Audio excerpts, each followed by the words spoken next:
butabika muyita mulalu. Kitutte ebbanga eriwerako nga Namugerwa asuzibwa abazirayisa ku kyalo kino ekintu ekirudde nga kiyinza abakyala kwe kuba mu kutaaka ne bamukunguza okumuzza mu maka ge nga bagalagaddemu. Tosobola okuddira mukazi wo ne bw'aba agudde eddalu obuvunaanyizibwa obwo buba bwa mwami. Omukyala alina okubeera mu maka ge. Tulina we twewolezaako olw'okuba babba baffe babeera balina ssente kyebava batujooga. Lwaki tujoogebwanga buli ssaawa? Bakyala bannaffe abakulembeze baffe mutuyambe abali waggulu abatusingako. Bamukuba ebiyiso butabika nga si mulalu olw'abbaawo okuwaayo ssente. Mwami Museveni tuyambe Nabbanja. Tuyambe gavumenti abakyala tuli mu bikulu w'abasajja. Ono basanze wasikaali n'ageza okubatangira okutuuka ku geeti ey'okubiri era balidde matereke. Balali bakutte ebipande bavumidde ekikola kya Ssemakono okubaganya omukyala gwe yazalamu abaana bana olw'okufuna obutakkaanya. Bannanga atalina ssente affe bufi. Omwava ffe abasajja be baba ssente mu fida ffe abakazi tetulina ssente. Beera yiddi nga batagenda kukkiriza Namugerwa okubonabulira mu kitundu ng'atalina amaka. Tufuna bubi.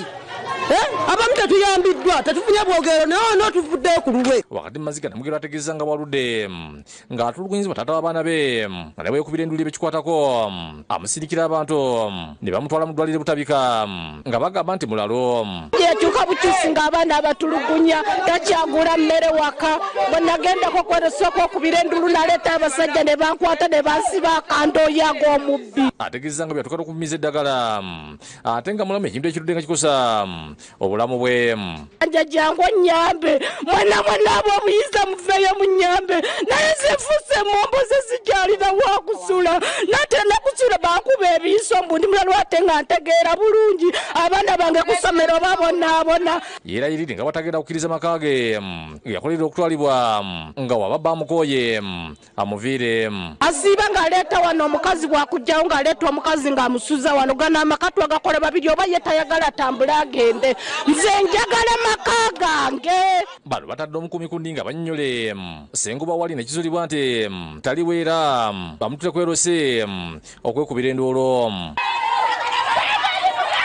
Bagambye nga batagenda kussa mukono okutuusa nga munnaabwe afunye obwenkanya.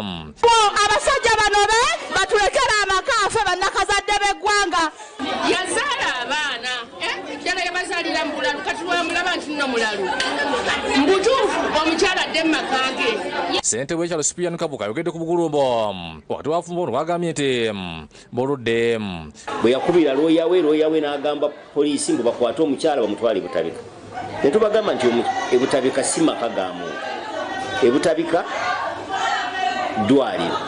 Omukyala ebbanga litumaze naye kuba kati omukyala ffe tumusuza. Ono asabidde bekikwatako okuyamba Namugerwa.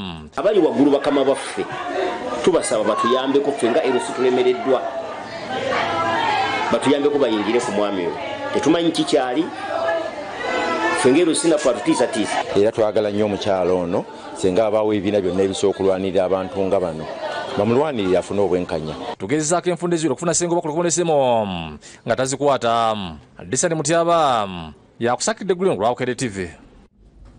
Kale ndowooza obubaka butuuse eri bekikwatako eyo nga biri bityo ye Hajati Farida Nambi yakwatira ekibiina ky'NRM Bendera mu kalulu k'okuddamu e Kawempe North ataddeyo omusango mu kkooti ng'awakanya ebyava mu kalulu ako. Ono ayise munnamateeka wa NRM Ahmed Karule ng'abaloopye akakiiko k'ebyokulonda n'omubaka eyalondebwa Elias Luyimbazi Nalukoola. Akwatira NRM Bendera mu kalulu k'e Kawempe North Farida Nambi n'abawagizi be bagudde emisango bawakanya ebyava mu kalulu k'e Kawempe North akaliwo nga 13 omwezi oguwedde. Bano ng'abakulembeddwa munnamateeka w'ekibiina ky'NRM Ahmed Karule emisango gino bagigudde mukakaga mu bifo 14 ebirondebwamu tebamanya byava ekyo kakakiiko ne kagenda maaso n'okulangirira nakukola ekintu kyebagamba nti kyamo. Tugamba nti abantu be tutamanyi balonda batya ogumwaka kaaga bangi nnyo okukyusa ebyava mu kulonda. Katugeze bonna buweebwa Farida singa bonna abanga balonda Farida kye tutamanyi kitegeeza nti Farida abakoze eki abawangudde. Yenna Lukola bamuvuna n'okuba kampeyini ku lunaku olw'okulonda ekintu kye bagamba tekiri mateeka. Ye mwennyini wamu ne ba agenti be bakola kampeyini mu bifo ebyenjawulo awalondebwa ku lunaku lw'okulonda ekitakkirizibwa mu mateeka. Nalukwera avunaana abantu be okulemesa abantu okulonda nga bakola effujjo omuli okuba abantu ng'akalule bw'alambulula. Mu bifo awalondebwa ebimu Nalukoola ne banne bakola effujjo ne balemesa abalondesa okukola omulimu gwabwe. Bali abalumiza Nalukoola okweta mu kulirira abalonzi ku lunaku lwennyini olw'okulonda ekintu ekikwatana n'amateeka. Obujulizi obwo bwonna tubutadde mu kkooti era nga tukyaleeta n'obulala nga tusaba kkooti n'olwekyo okulonda okwa Kawempe North ekusazeemu eragire nti okulonda kuddibwemu. Kalula ategeeza nti bino byonna babirinako obujulizi era nga babuwadde kkooti. Kinajjukirwa nti akalulu k'okuddibwamu Kawempe North kalunga 13 omwezi oguwedde era nga akakiiko ak'ebyokulonda kalangirira Nalukoola nga keetobekamu ebikola eby'effujjo omwali n'okuba bannamawulire. Mu kiseera kino Nalukoola yalayira dda mu palamenti n'atandika okukkiriza bannakawempe era enfunda eziwera zakyogera lunye nti abamuloopa bajja kwesinkana mu kkooti.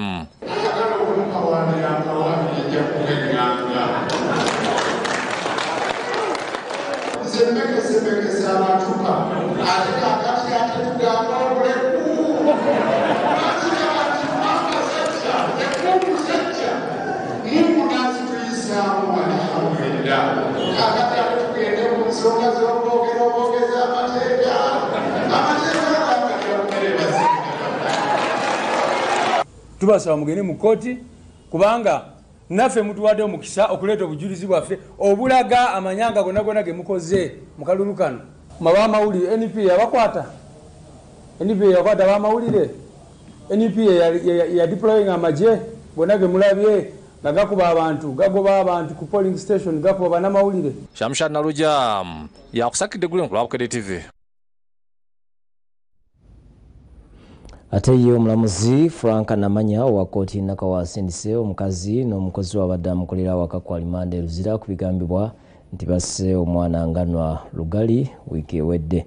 Kino kyaddiridde nnyina w'omwana okulumiriza nti yali yagwa okuva ku kalina gye babeera e Mutungo.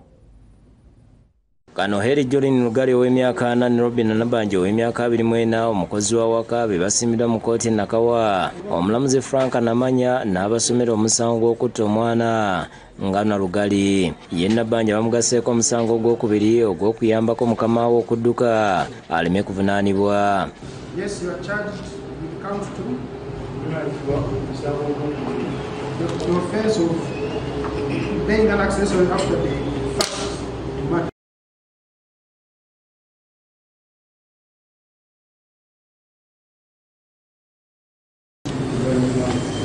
Omulamuzi tabakkiriza kubaako kye boogera kuba omusango gwe baliko gwa naggomola ogulirwa kkooti enkulu yokka.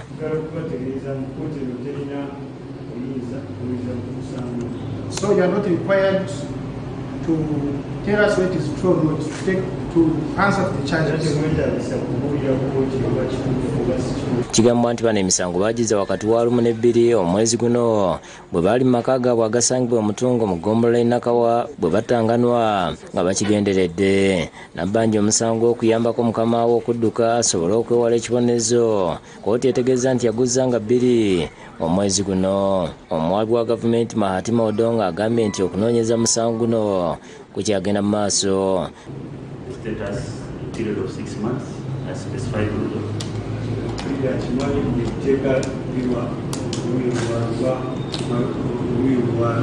within which to ensure that the accused persons are committed to the High Court.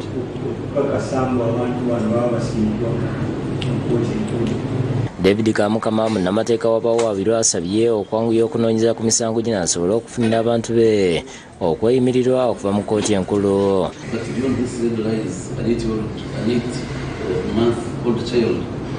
So we hope that this matter can be expedited. Investigations are completed within the High Court where we can resolve the rights. Omulamuzi Namanya abasindise okutuuka nga 6 omwezi ogwokutaano ne banazibwa mu kkooti. 6th May, further mention, and both accused persons are managed. Kano Heri yaleeteddwa mu mmotoka ya poliisi asoose kutiisatiisa omusasi waffe bw'ategeeza nga bw'ajja okwasa kamera singa agenda mu maaso n'okumukuba ebifaananyi.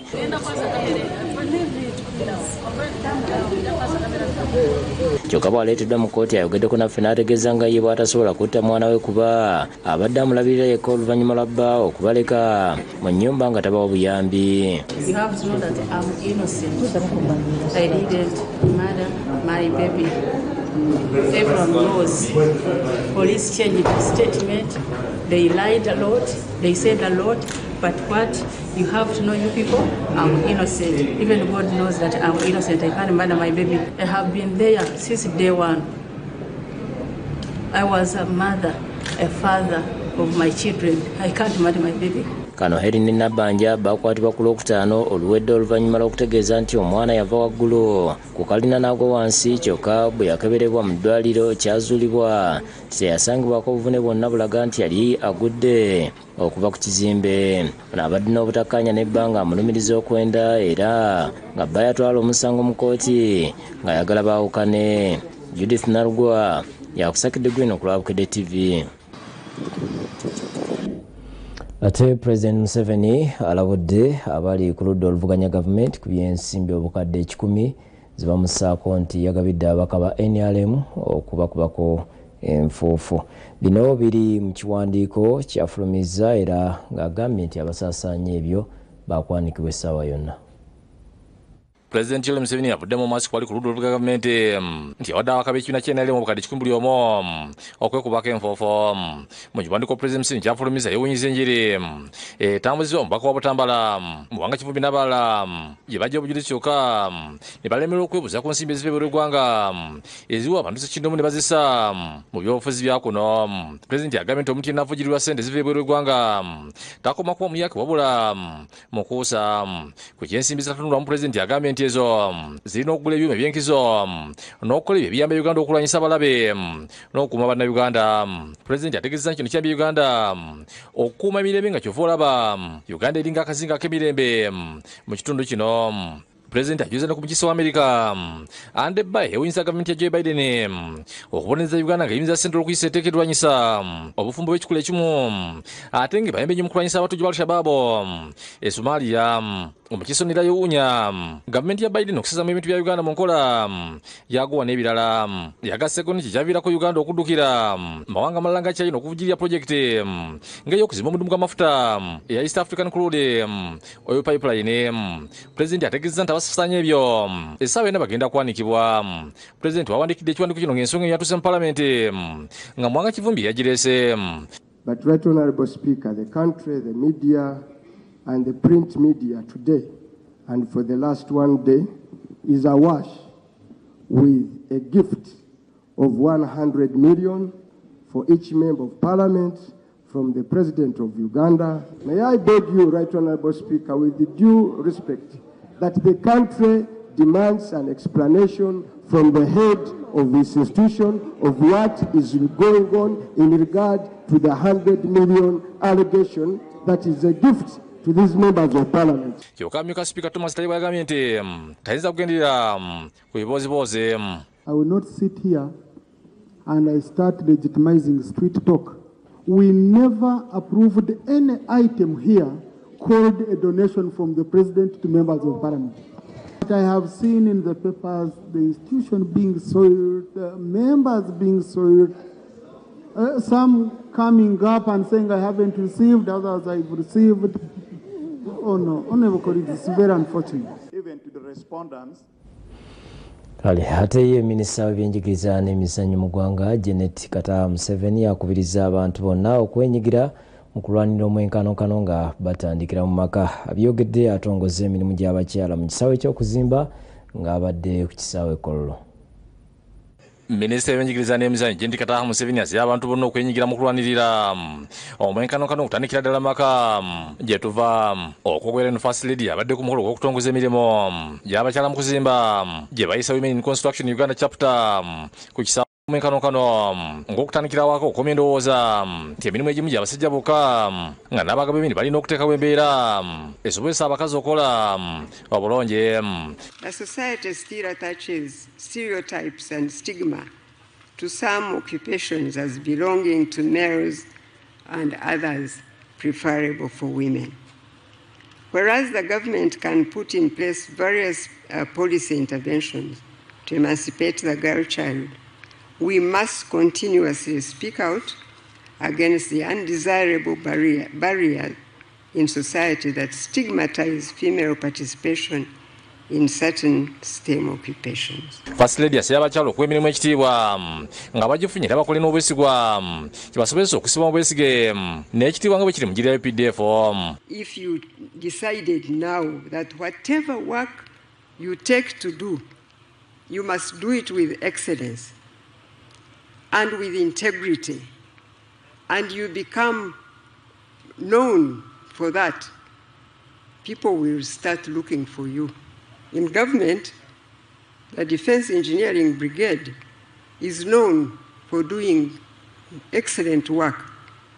And so wherever they offer to do anything, they will be taken over others. President w'ekibiina kya Uganda National Association of Builders, Suppliers and Engineering Contractors Kiara Bintankulaga alopedde First Lady ensonga y'emirimu gy'abakyala okuleka omukisikiriza ate nga abasajja basosowazi nasaba gavumenti okusaba enkola ekuma ebikwata ku bakyala abakozi. Let us not leave the women behind in all sectors.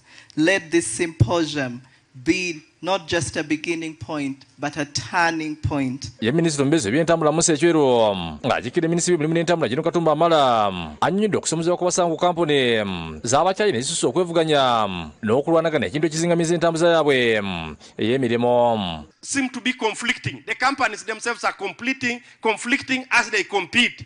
So what they do, if you give China Railway 11, China Railway 23, will go for what they call administrative review. They will complain in writing either to PPDA, and PPDA you are here, or to the bank directly, which served us the loan. They write to them, they have their contact. The contractors, a good many of them, want to make much money, whatever happens to the product that they hand to us. Shaloni Navasiri yakusakidde Green ku Lwabukede TV. Kyeyongerayo n'agataliiko nfuufu Ssaabasajja Kabaka awadde ab'amasaza tractor zigenda okuyamba mu kutumbula ebyobulimi n'abakuutira okuzirabirira obulungi okusobola okuggyayo ekitiibwa kya Buganda. Zitongozeddwa Katikkiro Charles Peter Mayiga ku Bulange Mmengo. Nga Ssaabasajja Kabaka Ronald Mbonamutebe w'okubiri ajaguza amazaalibwa ag'emyaka 7 olwaleero asize okukwata ku byobulimi bw'asiminawo abamasaza tractor baziyambisa okutumbula ebyobulimi masaza ge bakulembera. Tractor zitongozeddwa Katikkiro Charles Peter Mayiga ku Bulange Mmengo.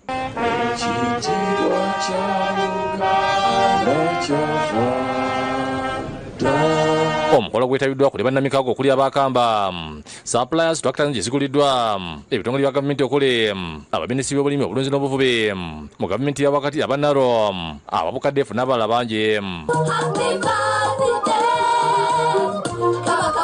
Mubaka Kabaka bw'atise Kamala byonna akubiriza amasaza okulabirira obulungi tractor zino okusobola okuggya ekitiibwa ekya Buganda. Ssaabasajja Kabaka antumidde ddala butereevu ku mukolo guno n'aŋŋamba nti tegeeza ab'amasaza n'ab'obukiiko obwateekeddwawo okulabirira obulungi tractor zino tuleme kuswala. Gavumenti Buganda ekutte ekkubo ery'okozesa tekinologiya okulima okusobola okufuna amakungula agawaggulu kubanga Kabaka ayagala abantu bafune emmere ey'okulya baviseewo ne gye batunda okusobola okwegobako obwavu. Kabaka atugambye tulime emmere tugirye tukute mu maka tufisse nako tugitunde mu katale. Katikkiro alambudde lwaki basize okwegulira tractor ezaabwe. Nawandiikira minisita n'omuwandiisi ow'enkalakkalira ow'ebyobulimi mu gavumenti eyawakati naffe batuwe tractor buli ssaza, era n'omuwandiisi w'enkalakkalira bamuyita permanent secretary namusisinkana n'aŋŋamba nti babikolako naye tetuzirabanga. Akubiriza abalimi okukozesa ebigimusa n'okufukirira ebirime musana. Tulina okweyambisa tekinologiya mu kulima, tukozese ebigimusa ettaka likaddiye. Edward Senkindo wa Bukadeefu ekitongole ky'Obwakabaka ekivunaanyizibwa ku tractor zino agambye nti eno emu ku nteekateeka y'Obwakabaka okutumbula ebyobulimi.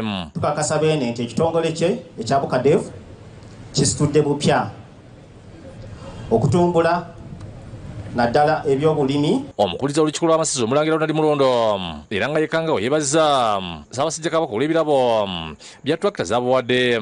Buganda ebeemu enkulaakulana n'enjawulo eva ku nkumbi okudda ku tractor. Tugende ekitiibwa kya Kabaka tukikuumire mu ebyo byatukwasizza. Ate minisitiri w'obulimi obulunzi n'obuvubi mu Bwakabaka Miss Kakomo agambye batandise n'okugabira amasaza 5 okuliko Kibugerere, Mawogola, Buweekula ne Mawokota tractor kyokka ng'amasaza gonna gaakufuna. Ekigendererwa kino ekya kalakita zaakubuna amasaza gonna naye tusoose n'essaza ly'Ekkooki, ery'e Bugerere, ery'e Mawokota, Buweekula ne Mawogola, ago ge galidde empanga. Tugenda kwongera okulima emmwanyi, tugenda kulima gonja, ate tugenda girabirira bulungi. Lydia Nakigule ne Ronald Kakoze bakusakidde eggulu eno Lwabukadde TV. Wangala Aima Somoji mu ngeri y'emu Katikkiro Charles Peter Mayiga akulisizza Ssaabasajja olw'okuza emyaka 7 n'akubiriza Obuganda okussa mu nkola ebyo bene byatukubiriza bulijjo. Bino bibadde mubaka bw'atisse omumyuka wasooka mu kusaala Juma Ekibuli. Okusaala Juma Ekibuli kwetabiddwako abakulembeze b'enjawulo nga kukulembeddwa mu jjajja w'Obusiraamu Omulangira Kasimu Nakibinge Supreme Mufti Sheikh Muhammad Galabuze n'abalala ng'omugenyi omukulu abadde omumyuka asooka owa Katikkiro Hajji Twaka Awaase okusaala kulemeddwa mu Sheikh Muhammad Sebulime eyennyamiddwa ebikola eby'ekeefumbekedde mu ggwanga.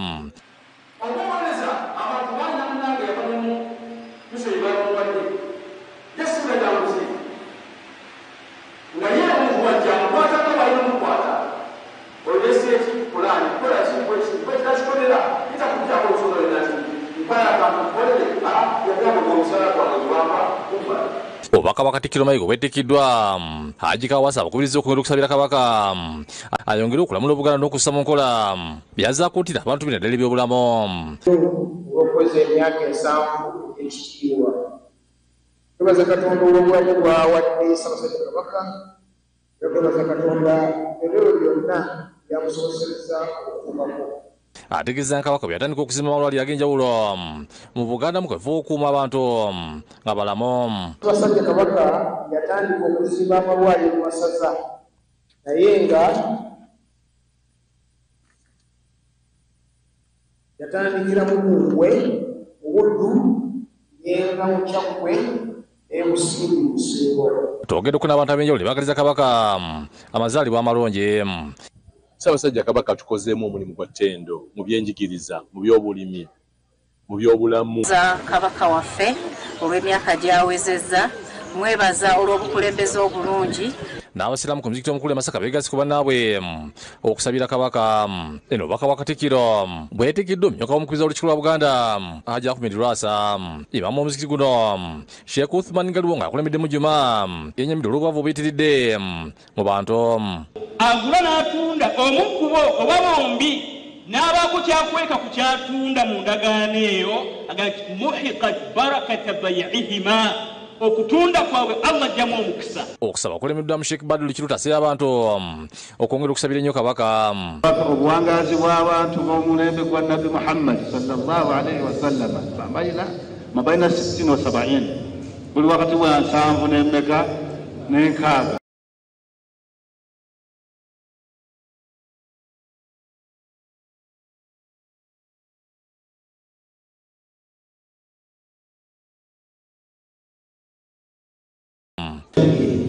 okwongera amaanyi mu kwetangira n'okwetangira endwadde ez'enjawulo. Ebeddwe ng'abalangira n'abambejja bakungedde ku Lutikina Mirembe okwebaza Katonda olw'okusabira Omulangira Frederick David Mulondo nga naweza emyaka 3 bukyanga afa. Vicar Lutik Emmanuel Lutaya yakulembeddemu ng'agambye n'ekirungi okuba ku nsingo olina esoobe. Enkera waalwo tujjukiranga Kabaka yagendayo n'agamba nti Katondawo akutaasizza ne mu mannyo g'empologoma. Dr. Anthony Wamala minisitiri w'obuwangwa embiri n'amasiro yakiikidde Katikkiro neyebaza Omulangira Mulondo olw'okuweereza abalangira n'abambejja. Mulondo amwebazizza okufaayo okukola emirimu egy'enjawulo gye yakola, n'aggyawo endowooza eyali nti abalangira tebakola. N'alinnya Beatrice Namika Kulenjo azira abaana b'okukwatagana. Nsaba ffenna mu lulyo olulangira tukwate empisa eyo twagalanenga tumanye nti olwo muganda wange mubadde n'ebyokukola naye ne mugamba nti katwefiirize byonna.